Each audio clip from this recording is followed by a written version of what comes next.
Hey everyone, it's Ben Hardy here, and in today's video we're going to be comparing a Ford F-150 XLT to a Chevy Silverado RST and then to a Ram 1500 Bighorn. These are kind of like the middle of the line packages for each manufacturer, and so we're going to figure out which manufacturer makes the best middle of the line package.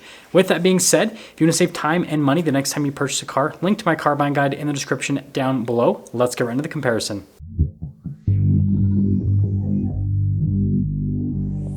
Starting things off under the hood of the Ram, the most common engine you're going to see under the hood of the Bighorn is going to be the 5.7 liter Hemi V8. Goes through an 8-speed automatic transmission. It's good for 395 horsepower and then 410 pound-feet of torque.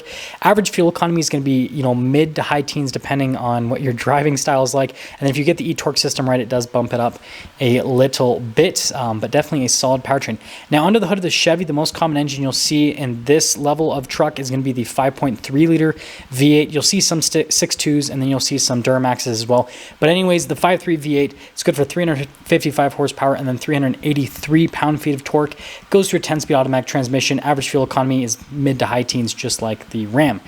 Now, popping over the Ford, the most common engine you're going to see is the 3.5 liter EcoBoost V6. Goes through a 10-speed automatic transmission. It's good for 400 horsepower, 500 pound-feet of torque.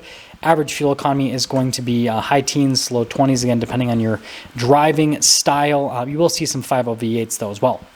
Now, going over the front end of the Bighorn, this particular one is a Night Edition Bighorn that I picked for this comparison just because of the pricing that everything is at. So you notice there you have the standard Ram hood.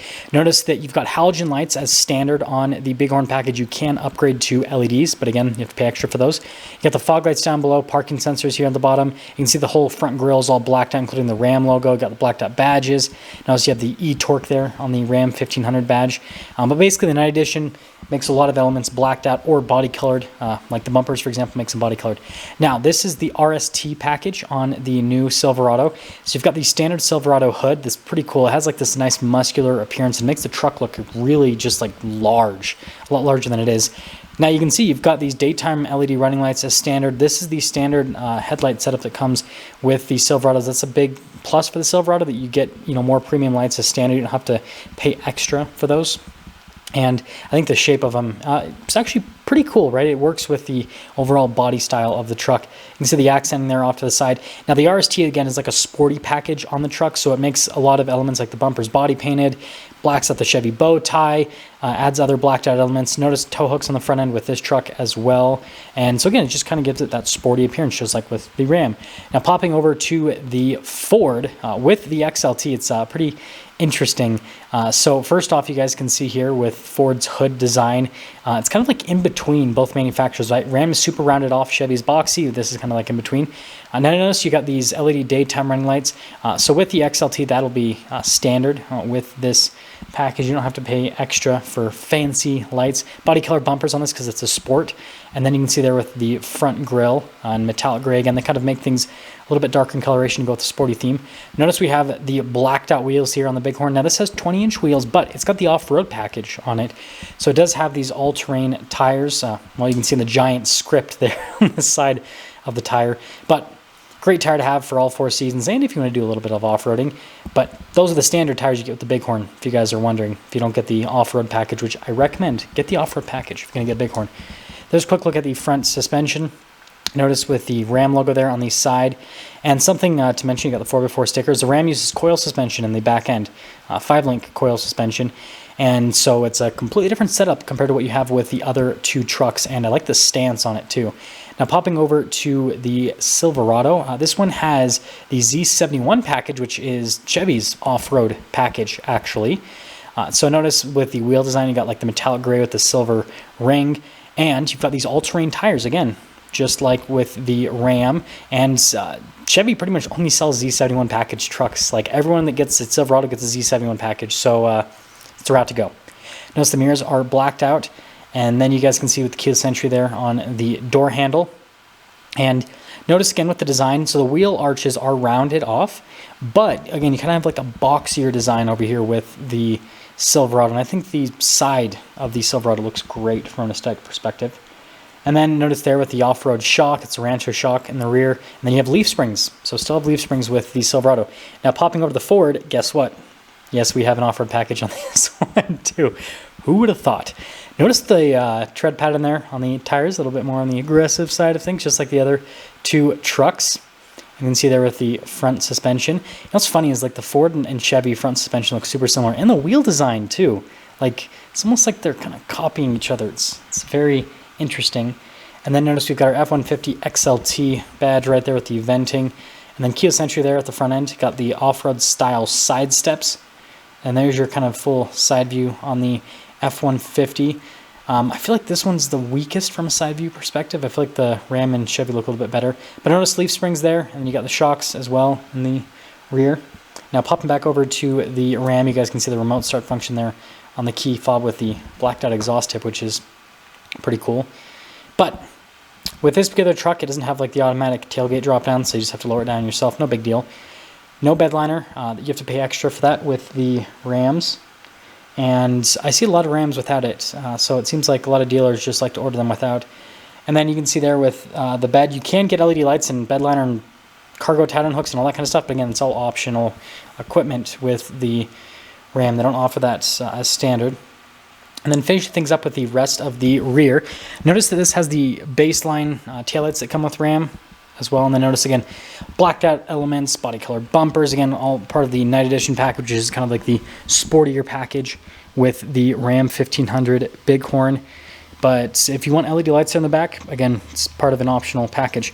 Now notice with the Silverado, we got remote start just like the Ram, but we also have tailgate drop down, which is definitely a nice function. I get a lot of comments of people saying like, oh, it's so stupid, like you should just be able to lower it down yourself. But here's the deal, like especially if you're like carrying something and you forget to lower it down, it's so nice to be able to just boom, boom on a key fob and just open it. Notice power outlet, we got bed liner, LED lights. And when I review Silverados, I always see them with this setup pretty much. They don't, like all have LED bed lights, they all have bed liner, all that kind of stuff.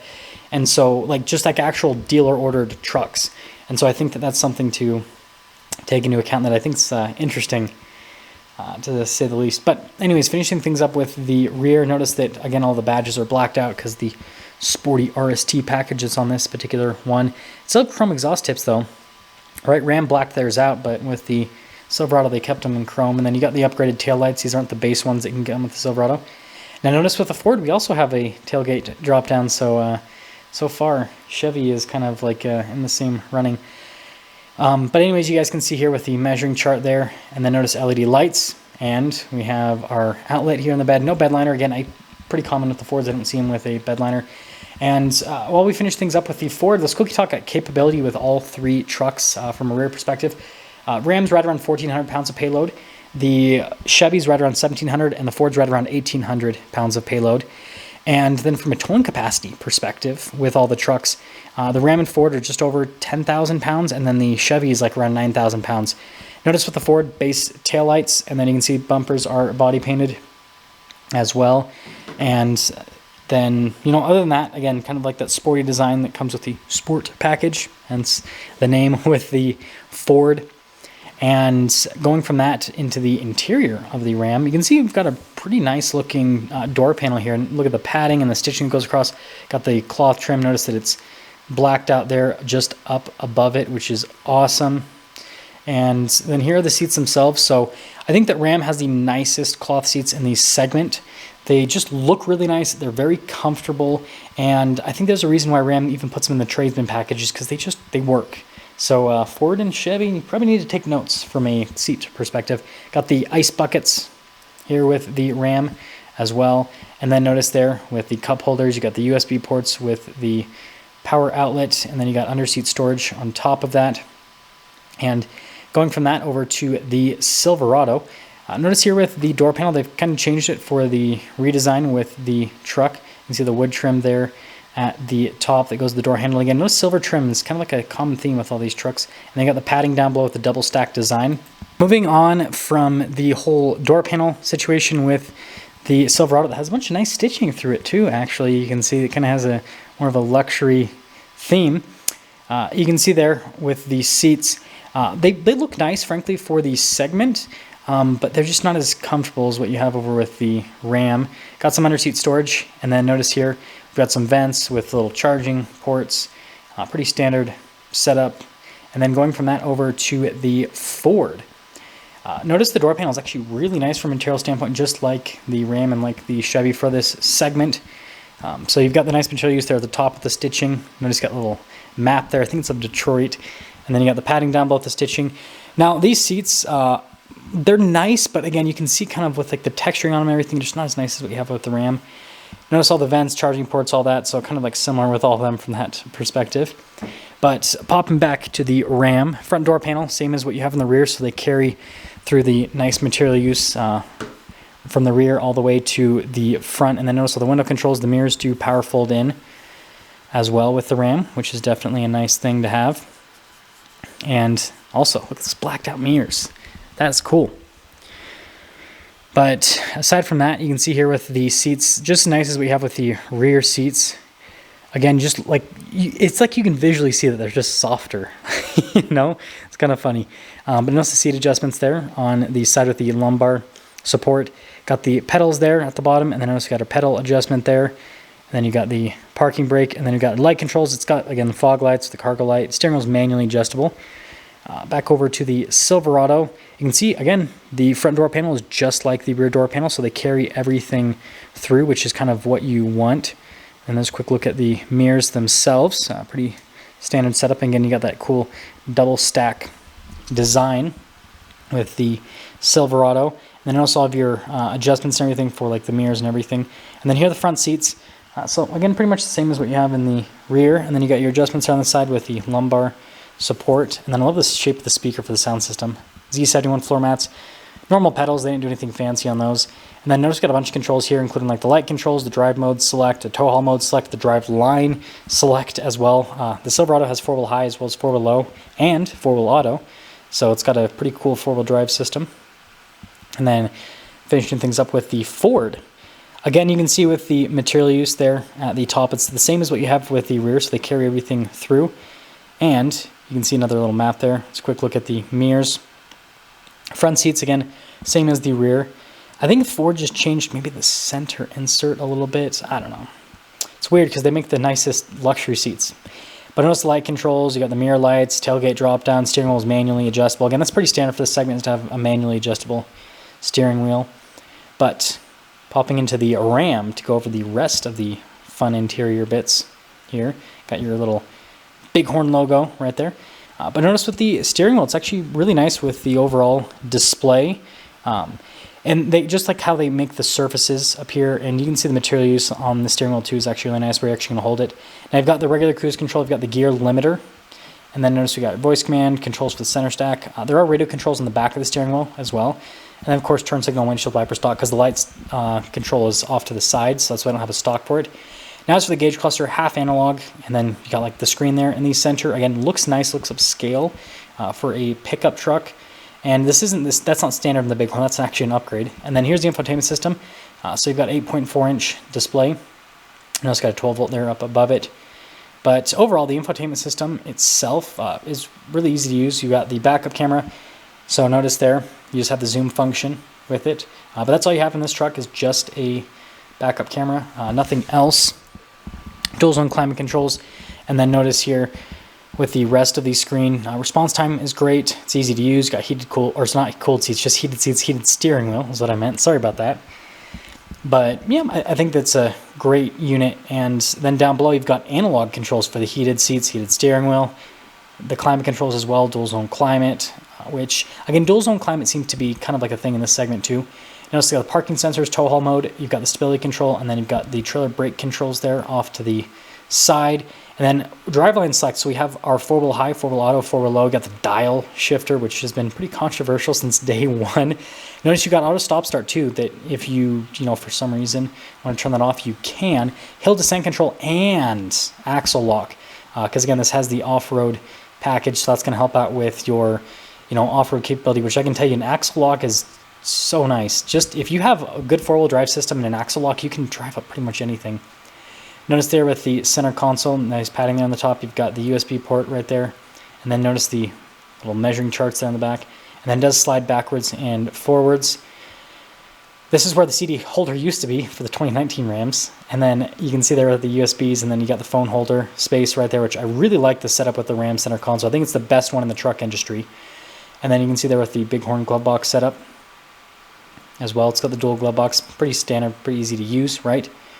And then popping up to the top, we do have a sunglass holder and just a traditional mirror here with this package, and then just a darker colored headliner. And then there does have a power sliding rear window, which also is kind of like a hallmark of this segment, is having a power sliding rear window, but really nice interior on the Ram. Now notice with the Silverado, we got our fun startup here. Ooh, with the screen and everything. But here is the steering wheel. So you can see again, nice material use actually all around. You got the stitching right there, and then you can see with the voice command, phone controls. Got controls for the center stack, heated steering wheel, button on the steering wheel, cruise control. There are radio controls in the back, just like the Ram. So that is all the same, which is another cool little feature, as you can see. And then we have our windshield wiper, turn signal stock, and then we have a column shifter in the Chevy, which is kind of interesting. A lot of you guys might like that. It's got the manual function on the shifter itself. And then here is the gauge cluster. So you can see full digital gauge cluster definitely has more of like a modern feel to it. You've got some drive modes here with Silverado, which is cool. The Ram doesn't have any, right? But basically you got your tow haul, normal, sport, and then you've got like your off-road mode. Now here's the infotainment system. This is the upgraded infotainment system for the Silverado. And you can see there with the trajectory lines. The reason I say upgraded is if you get like a base model new Silverado, it'll come with their older infotainment system. But basically, response time's great on it. You guys saw the camera resolution was fantastic. It's got the shortcut bar, it's got the main screen, it's got the auxiliary screen. It's relatively integrated into the dash. It does look like it's slightly put in, but I think they did a pretty good job with the integration. And overall, it's a great infotainment system, though. I don't really have any gripes or complaints with it after testing it several times. Now it's got our home screen button right there, which is definitely nifty, right? If I do say so myself. They doubled down on it too, though, which is funny. It's like right next to each other. But notice we got lane departure assistance in this. We got auto stop start. We got the tailgate drop down, hazard lights, stability control, hill descent control, again, off-road package. You guys are probably wondering, rear locker. Chevy will just use the G80 system in their trucks unless it's a ZR2. But notice dual zone climate, and then you've got heated seats for the front. If you guys are wondering, the G80 system, by the way, basically it mimics a locker, the truck as it's spinning out. Then the system will go, oh, we need to lock up the rear wheels, and then it'll do it for you. So a little bit different than pressing a button, just having it locked. And it's a pretty old technology, actually, funny enough. But notice with the bench seat configuration, the storage space, and then we've got a double glove box just like the Ram. And the Silverado glove box looks so weird, dorky is what you could probably call it. And then you can see the bottom glove box right there. That's normal, at least. And you got nice padding here on the dash. The Ram didn't have that, actually. So it's kind of a point for the Silverado, right? And then popping up to the top, no sunroof or anything like that. And then the rear glass is fixed in this truck, which I thought was interesting. And then you do have just a manual mirror dimmer. Now, going to the Ford, and you can see the cool startup animation right there. Look at that. Sometimes it takes a second to load up with the Fords, I've noticed. Now there's the steering wheel. So again, nice material use all around. I want you guys to let me know which steering wheel you like the best. I think they all look good in different ways. But notice we got cruise control. This actually has adaptive cruise control. It's got lane keep assist as well. We've got turn signal, windshield wiper stock. So some nice safety tech. And then here's the gauge cluster. It's more similar to the Ram. Now, I'm just going to say this. I love Ford's full digital gauge cluster, but this looks the cheapest out of the bunch because Chevy has a full digital gauge cluster. Ram has like half analog, half digital that looks nice. This, on the other hand, I don't know. Got a bunch of different drive modes with the F-150, though, which is pretty cool. And then going up there, we got our little camera button here at the top. We got the parking sensors. We've got that for the hazard lights and then stability control. And pretty nice setup. We've got a 12-inch display. Now, this is my favorite infotainment system because the camera system, look at it. You've got just a massive view, horizontal, looks like it's integrated into the dash perfectly. And this one has a 360 camera system, including the bed cam, as you saw. So from a camera system perspective, out of this comparison, this one's the best. Now, you can get nicer camera systems than the other trucks, but just, tested in this particular video. This is just how things pop out, basically. But anyways, it's just as easy to use as the other two infotainment systems. I just like this because the camera view is massive and it looks like it's a part of the truck. Like, it doesn't look like it's plopped on, basically. And then notice there with the trailer backup system, trailer brake controls. Same thing with the driveline select, except we don't have a 4-wheel auto. Okay, so that's the thing with the F-150, but we have a locker. Heated seats for the front, dual zone climate. And it's interesting that they don't put the 4-wheel auto in the XLTs. You have to get a lariat to get that, which is kind of annoying. And we have the cool fold down shifter with the manual shift function. And then you can see center console, pretty normal. I still think the Ram center console area is the best. Glove box, pretty normal, just like the Rams, as you can see. And then notice there with the material use on the dash. And then you can see with the window, with the opening right there, and then we got a darker colored headliner. So let's quickly top off with pricing. So that Ram stickered for about $55,000. That Chevy stickered for about $56,000, and that Ford stickered for about $57,000. So there is a slight price discrepancy between all of the trucks, but they're pretty dang close. And so just to fully sum things up, I think that they all look great on the outside for different reasons. Now, I think that the Ram looks great from pretty much every single angle, but would look better if it had the LED light package on the outside. I think the Chevy looks pretty good, especially from the side. The Ford looks great from the front, and Fords look kind of weird from the rear when they don't have like the LED light package, just like the Rams. Again, that's personal opinion. And then obviously the Ford had the highest payload capacity, the Ram had the lowest, the Chevy was right in the middle. Towing capacity, the Ford and the Ram were high up there, but then the Silverado was the lowest from that perspective. Now, in terms of interior space, they're actually all really spacious with the back seats, and then front seat space is amazing with all the trucks as well. And there's a bunch of differences with the tech gadgets and gizmos and all that kind of stuff. But then from, an off-road perspective, because they're all off-road packages, I think the Silverado and the Ram kind of have a slight edge because they have the 4-wheel auto systems, which is great. But the Ram and the Ford then have an edge because they both have lockers in the rear. So I guess the Ram wins because it has the best 4-wheel drive system with a rear locker, right? Anyways, I want you guys to let me know which truck you would pick out of the bunch. Definitely close. There's pros and cons to all of them. And it's interesting, I guess, to finish this off, to see the things that the other trucks are missing that some of the trucks have, again, at a similar price point. It's kind of, you think they'd have pretty similar equipment and just differences with styling, but like, yeah, weird. Let me know.